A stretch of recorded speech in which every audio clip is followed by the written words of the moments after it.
I remember when I was in high school, this is we had these big clunky TVs everywhere, and it was a big deal to have a couple students talk about what's going around the school. It was the school news, but it was in a TV format, and I thought it was so cool back in the day.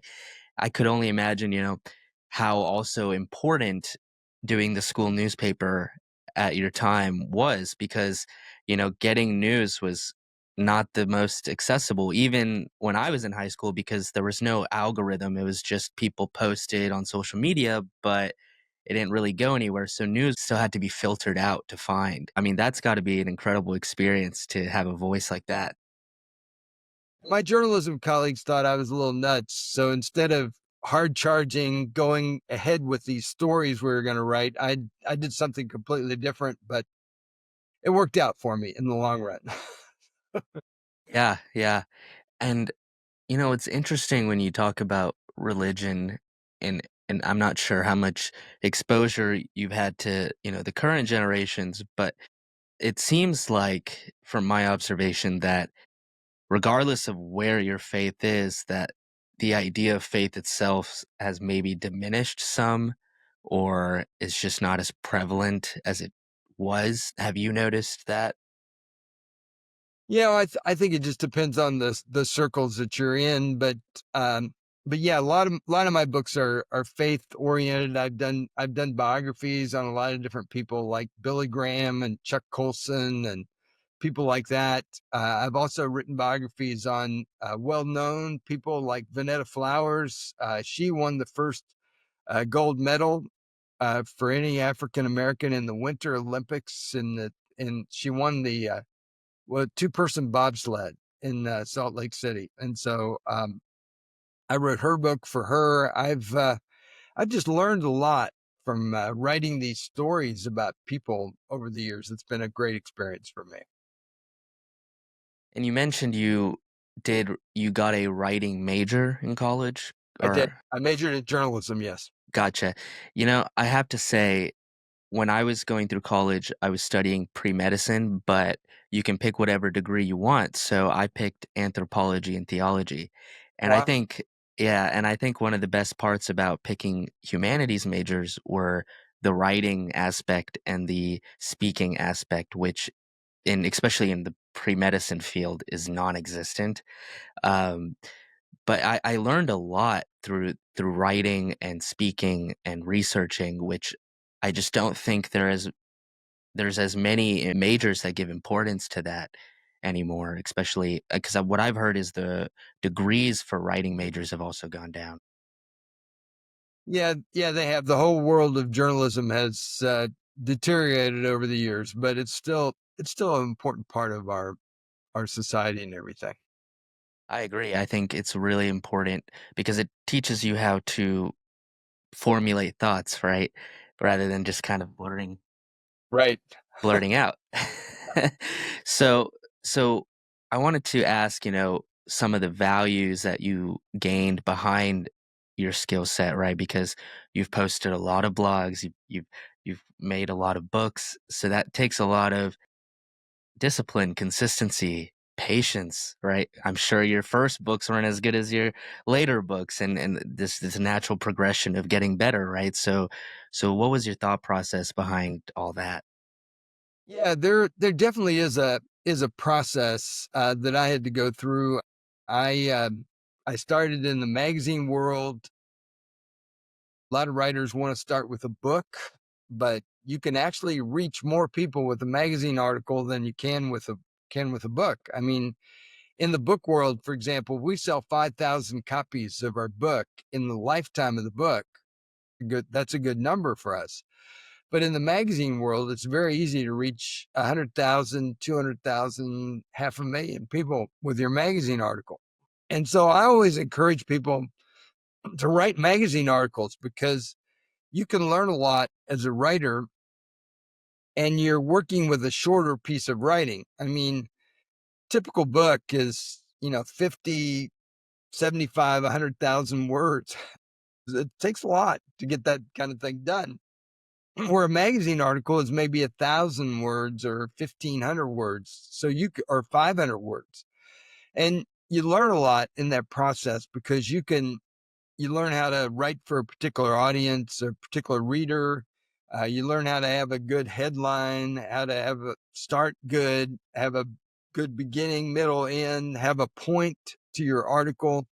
So there's a lot of skills that you can develop in that whole magazine writing process. And that's why over the years, I'm still writing for magazines. I've written for more than 50 magazines over the years. It's still a lot of fun for me to write those articles. I enjoy that process. Yeah, and as you obviously know, it's a less words doesn't mean easier. It's a different kind of difficulty for sure, having to condense and be concise.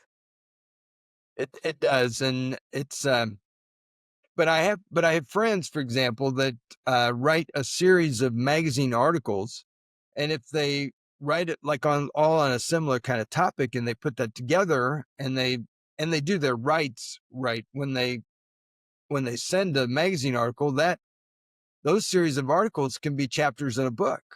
So it's all a matter of how you look at your material and use it productively to get you where you want to go at the end of the day.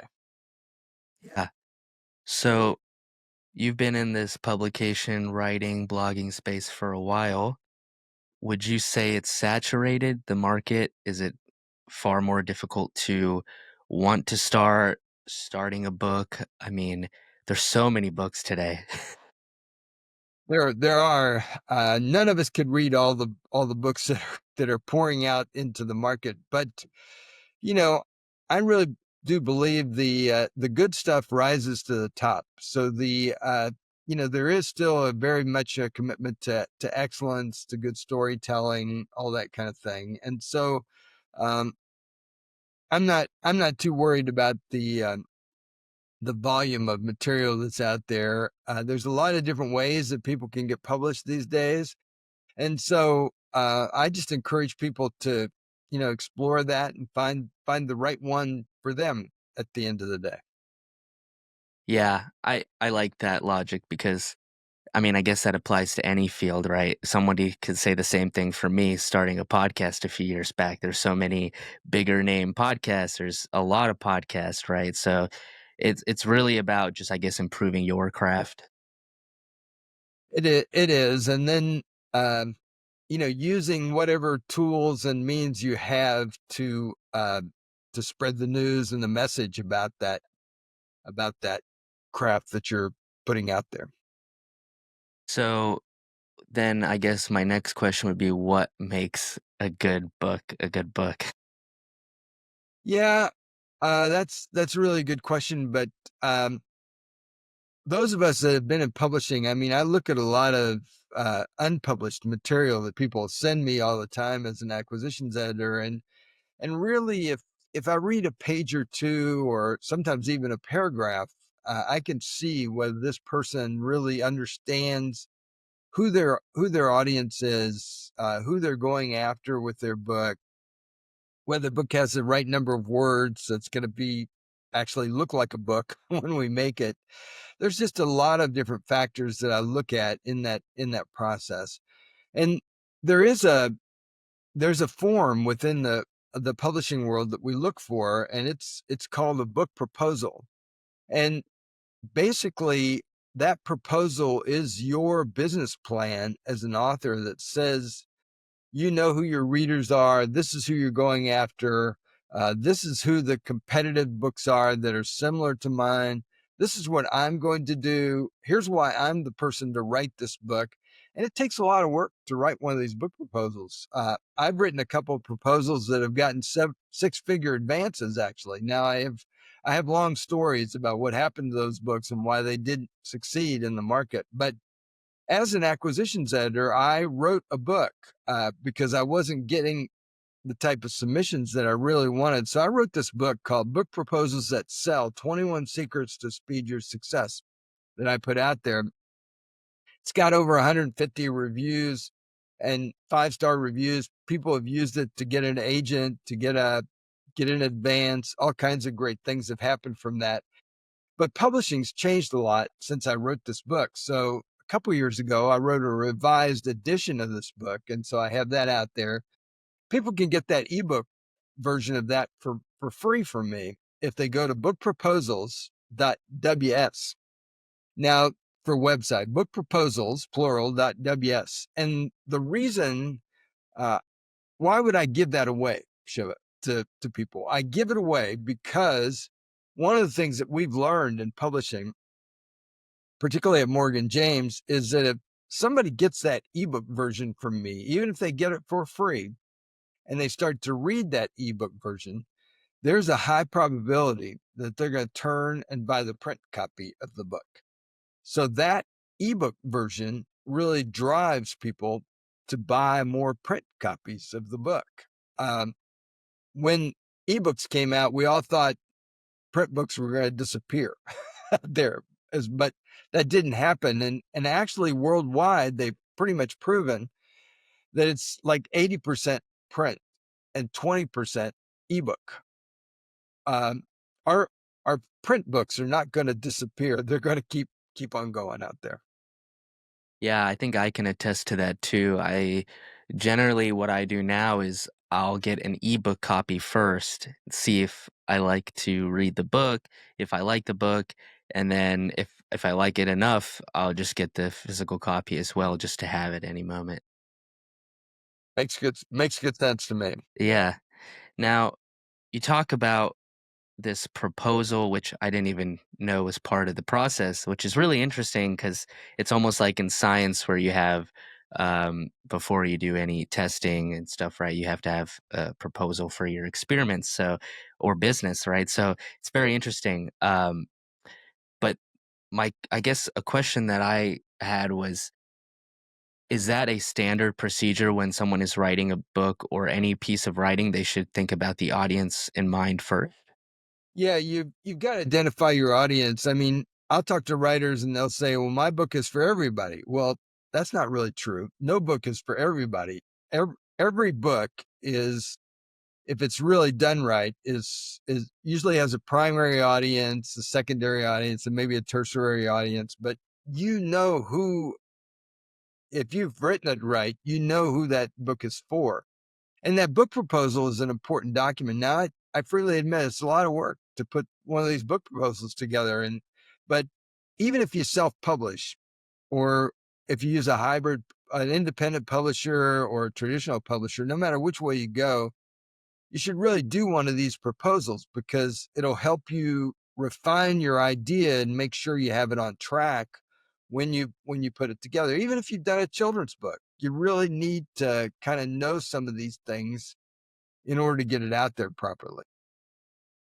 Have you ever had a moment where you had a clear idea on what to write about, but you weren't sure about the audience? Yeah, that happens sometimes, but then I guess what I do is I sort of test that. Maybe I'll talk to a few people, or maybe I'll write a magazine article about it, see if I can get that out there. There are or something online, a guest blog post. There are a lot of ways to test these days that we have to sort of test your premise and see if it's the right thing to get it out there. hmm Now, when you're writing a book, right, it requires to captivate the audience, and that is a skill. I mean, there's tons of skills in what we're talking about, but this Yeah. one in particular, I think, is very interesting because it can apply to speaking, um, and such, right? The idea of storytelling, the idea of captivating. What is some advice you have on things that you've learned in the storytelling space? Yeah. Yeah, we all need to learn how to tell good stories, and have a beginning, middle, and end. I mean, it doesn't seem complicated to me, but those are important skills for everybody to gain in this process. In the magazine world, we call that a takeaway. Every article has to have like a single point for the reader that you want that reader to walk away with. Whether we realize it or not, um, all of us are selfish. And so we pick up a magazine article or a book because we're looking for something for ourselves in there. So you've got to be thinking about that reader whenever you write something, because they're the ones that are ultimately going to use that. And if they get excited about it, they'll tell other people about it. I mean, there's a lot of reasons to really produce a good story at the end of the day. I have a question which I think will be very helpful for me too is the idea of titles, right? Because whether it's a podcast, an essay, a book, titles are important. Now, do you associate the title with the theme of what you're writing about? Is it a hook? How do you construct a good title? Yeah, it's a good question. A title really is often a hook. Typically, 3 to 5 words. If it goes over 5 words, then it doesn't fit on the spine of a book. Is part of the reason you want to keep it short. But it's true for magazine writing too. And that title really can hook the editor or the reader into reading your story or your book at the end of the day. The subtitle for books is often something that will stress the benefit of the book. Um, so, like my book proposals that sell is the title. The subtitle is 21 Secrets to Speed Your Success. So that's a benefit that people will get if they read that book. That's what you put in the subtitle, is the benefits. When you're, let's say, going through a video or a podcast or something, do you prefer longer titles or shorter titles when you're sifting through online material? Yeah, I think the shorter titles are better. If you can do something that's concise and sort of to the point, that's what I tend to do myself. Yeah, because there's so much material out there. I think we often have to find ways to shortcut what's worth it to us. Like you said, we're inherently a little selfish, right? So it's, is this important to me? Is this going to pique my interest? Um, which is why I think the idea of titles is very difficult um, to construct. Well, it is, and I always encourage people to, some authors will just put working title, on their submission, because they know that that publisher is probably going to maybe pick something else. But I always encourage authors to have a title and then have a series of maybe alternative titles, because what I've learned is if you pick a good title, submit a good title, that will often be the title that will carry through. What you don't want to be in a situation where, which I've been in as an acquisitions editor, is we've bought a book from an author. We're going to publish it. We got a contract from them, but we haven't figured out what we're going to title it. And so they pulled together the editorial, marketing, salespeople. We're all in this big room, and we got a whiteboard full of titles. We're trying to figure out what to call this book.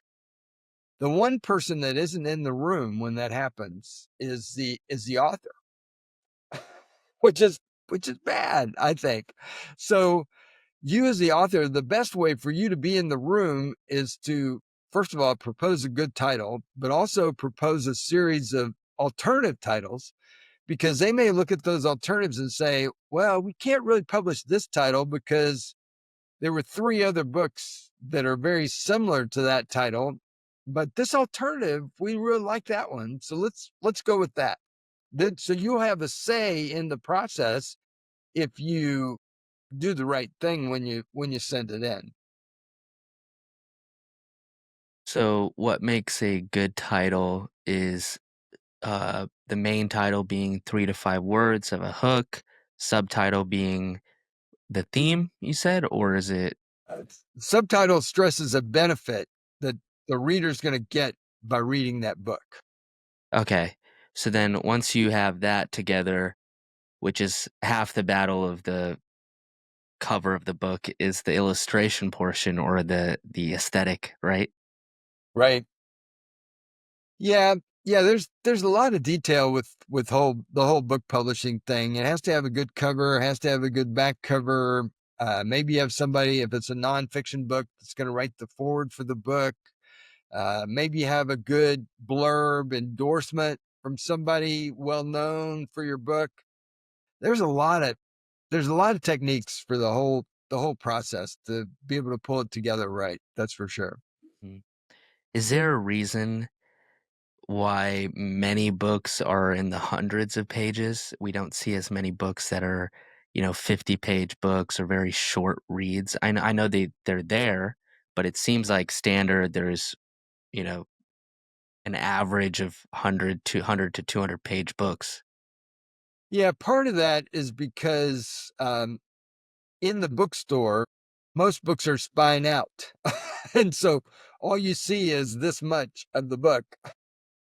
So your book has to sort of take its space in the bookstore. Our ideal length at Morgan James is really a 200-page book, because then the retail price isn't real high. I mean, I have authors that send me books that probably when we make them would be 400 pages.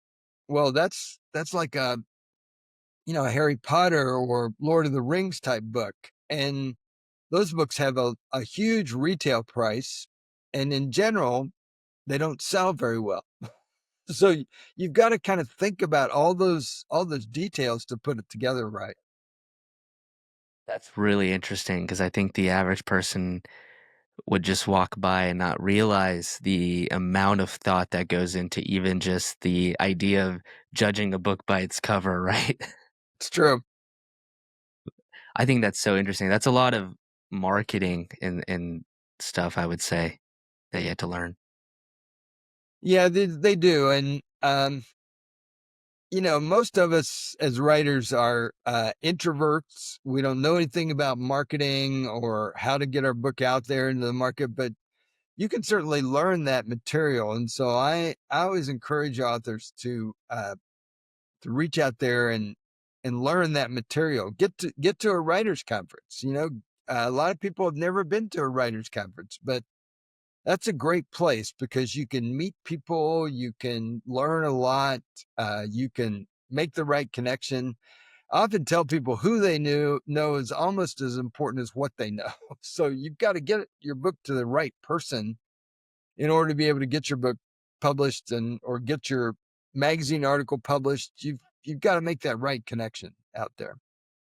Absolutely.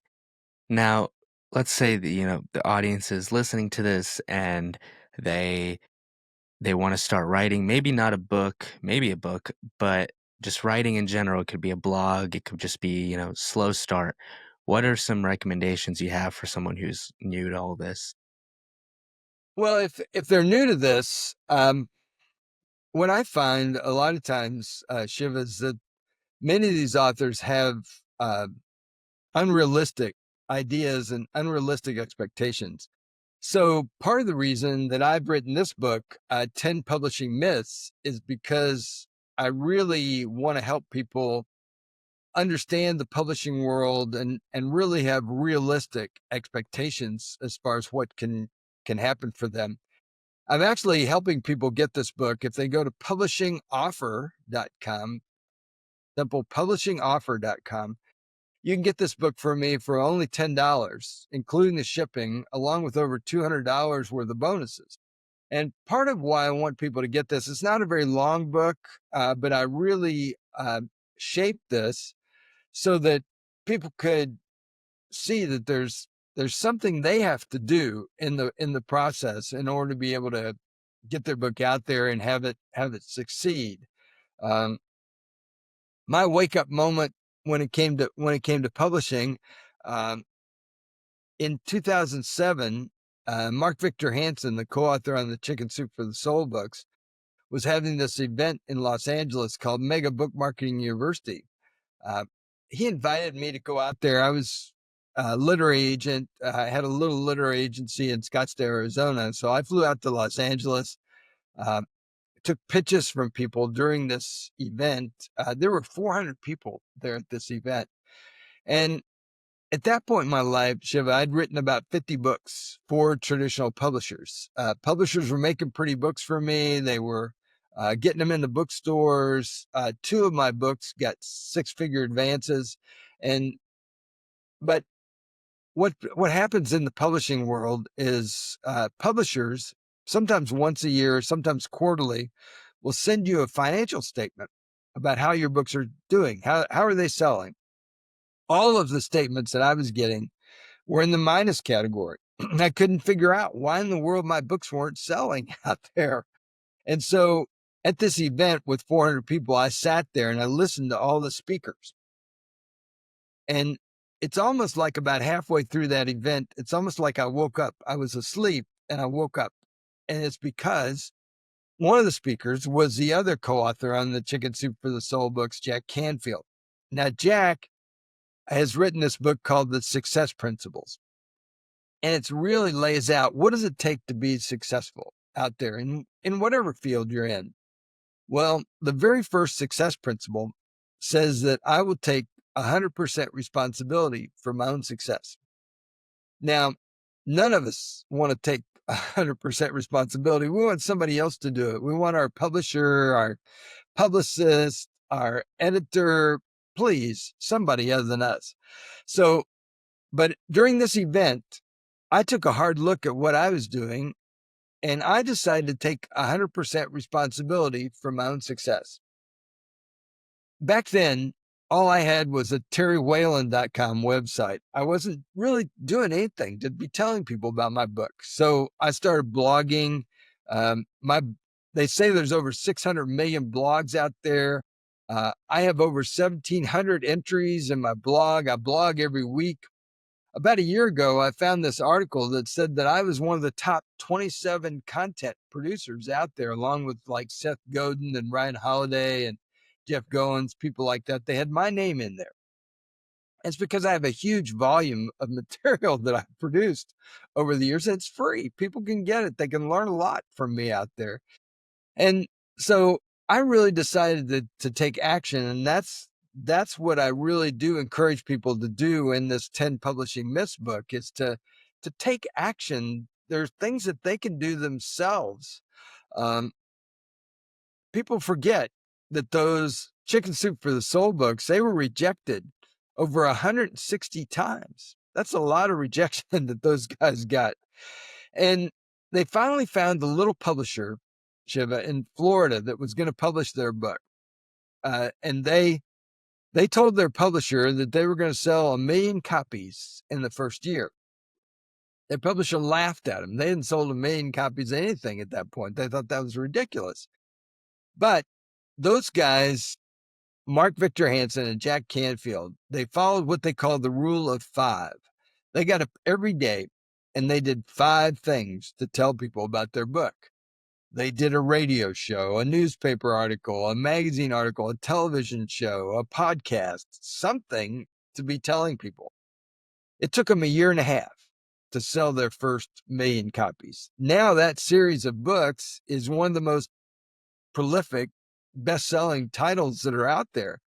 But it certainly didn't start that way. And that's what people need to remember. All of us start small in this, but we need to start. We need to be doing something. And that's part of what I wanted to build into this 10 Publishing Myths book so that people would really get started no matter where they are in the whole writing journey.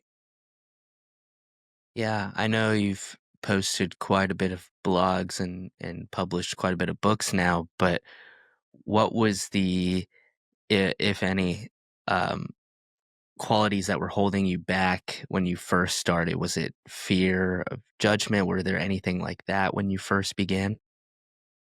Yeah, it's fear. None of us like the word no. We hear no a lot in publishing, but um, what Mark Victor Hansen and Jack Canfield did with each other, whenever they got a rejection, they would turn to each other and say, next. And next is really a very hopeful word. I have friends that they get rejected a couple of times. They go, well, I guess nobody wanted to publish that material of mine. So they stick it in their drawer and they don't send it out.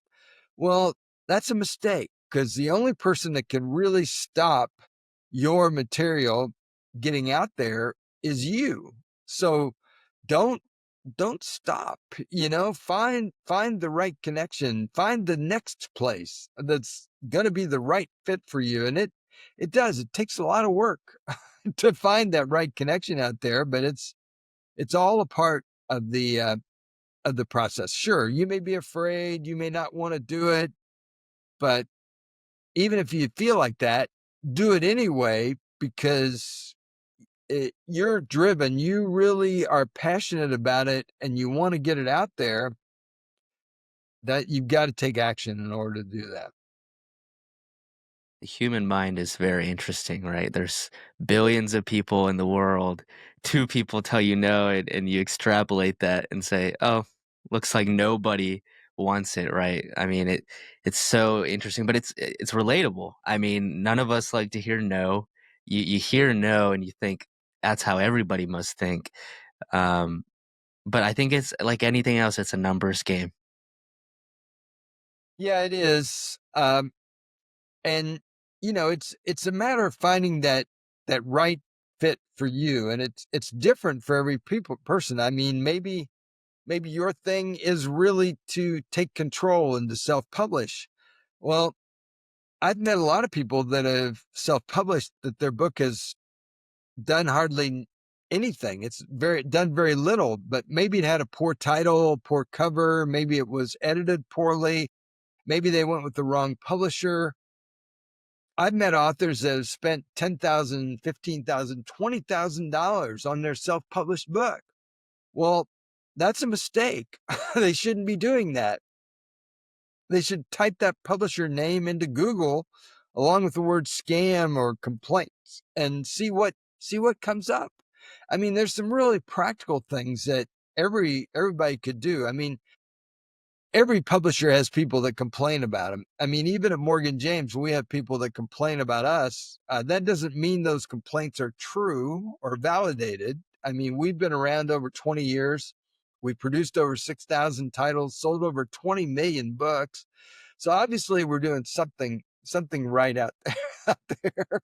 But explore it. See if it's the right thing for you. For some it's right, for some it's not right. And I think that's all okay. But you need to really be open to what the right path for you is at the end of the day.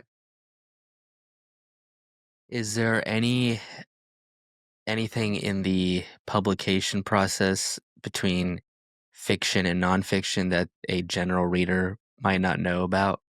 Like the process of getting either of those published? Um, well, with fiction, in general, you need to have written the whole book for one thing. That's part of the thing because uh, early on, uh, publishers found maybe you can write a great chapter or two. And so a publisher would acquire that book. In the fiction area, there are actually basically two types of writers. There are what they call plotters that have outlined their entire book. They know where their plot's going. They know where their end is going to be. And then there are other people they call them pantsers. They write by the seat of their pants. And so they don't really know where they have an interesting idea, and in their mind they put the characters on a little stage and they interact and talk with each other while they're typing their book, and they don't really know how their book's going to end. So they may write themselves into a corner and they really don't know how to finish that book.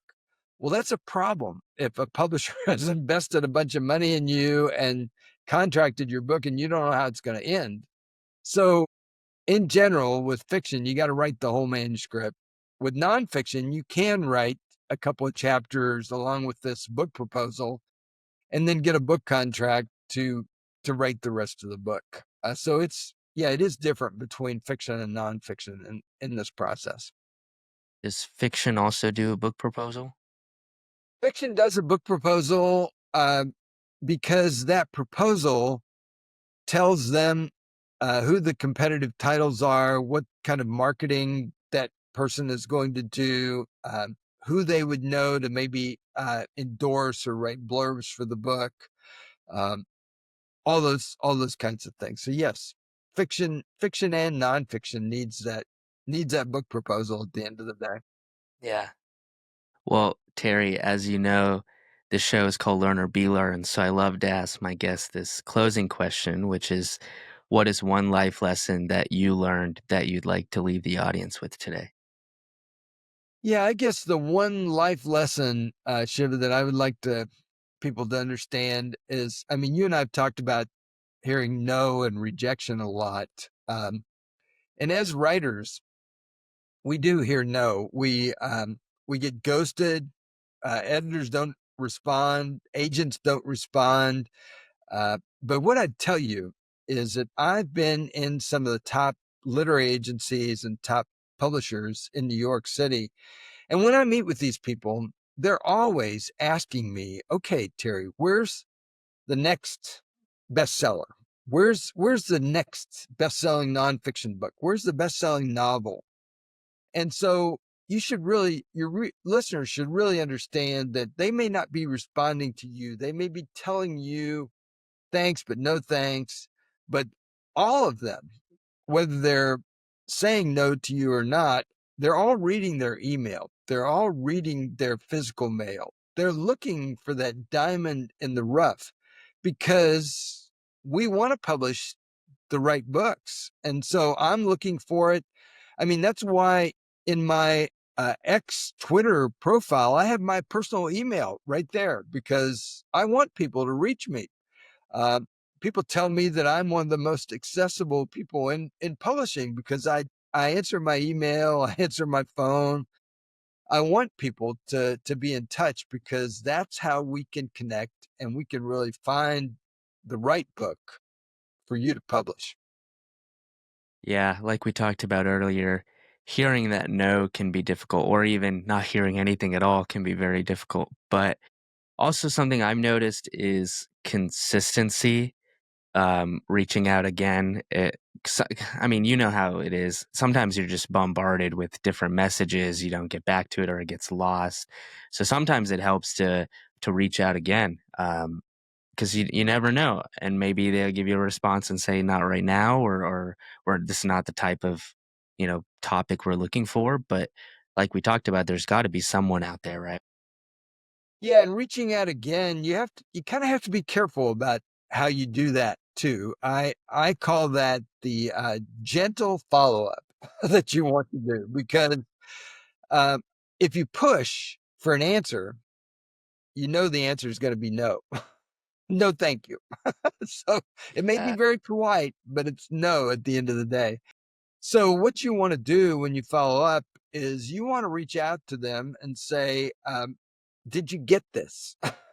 You know, something like that. That's because sometimes they don't get it. Maybe it goes into their spam, or I mean, there's a lot of crazy technical things that happen in this world. So you just want to assume the best about that other person, give them grace when you reach out to them.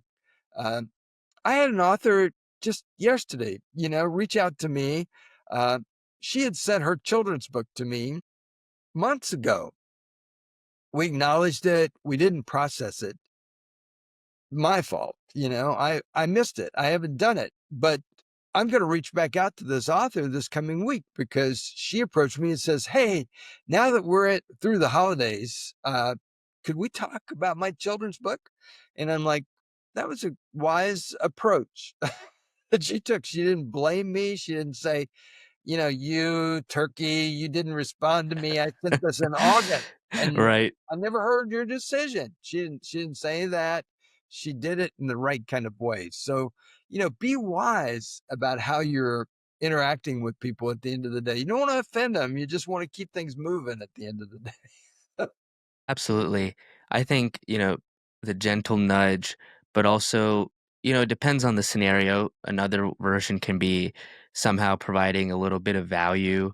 Um, at the end of the day, any business is a human business, right? So I think the more personable the connection is, the more likely you may get a response. I've noticed, for example, when I in the past reached out to somebody a voice note or a video message does even better than a text or an email, right? Versus, for example, a few years back, I tried to get a position at iHeartRadio. I wanted to learn about, radio, microphones, all these things. Long story short, didn't get it. But I first started with some connections on LinkedIn, developed that slowly. I eventually got to speaking to someone at the head of iHeartRadio, and it was because I had built 2 or 3 connections already, so that rapport was kind of building already by the time I had reached someone who could make a decision. Um, so I think, the idea that this any business is a human business and thinking about it from that perspective helps too. Yeah, it does. I always encourage people to keep working at those connections, expanding those connections. I mean, you mentioned LinkedIn. I ignored LinkedIn myself for years, but now uh, I have over 19,500 connections on LinkedIn. So if I'm trying to reach somebody that I haven't reached out to in a while, often LinkedIn will be my first place that I'll go just to see if their email address has changed or something like that. Because we people move around a lot in the publishing world, but they tend to take their LinkedIn account with them when they move. So, that's a good connection for you to have to somebody. So keep expanding those connections. So if your listeners want to connect with me, that's another way. They can just look for my name on LinkedIn and send me a connection. I think I can go up to 35,000 connections. So I still have some room on my LinkedIn account. So let's connect there too. Absolutely. All your links will be in the show notes for the audience here. But Terry, thank you so much for taking the time out of your day to be on the show. So I really appreciate this opportunity. I want people to succeed with their books because books change people's lives. And I know that firsthand because a book changed my life years ago.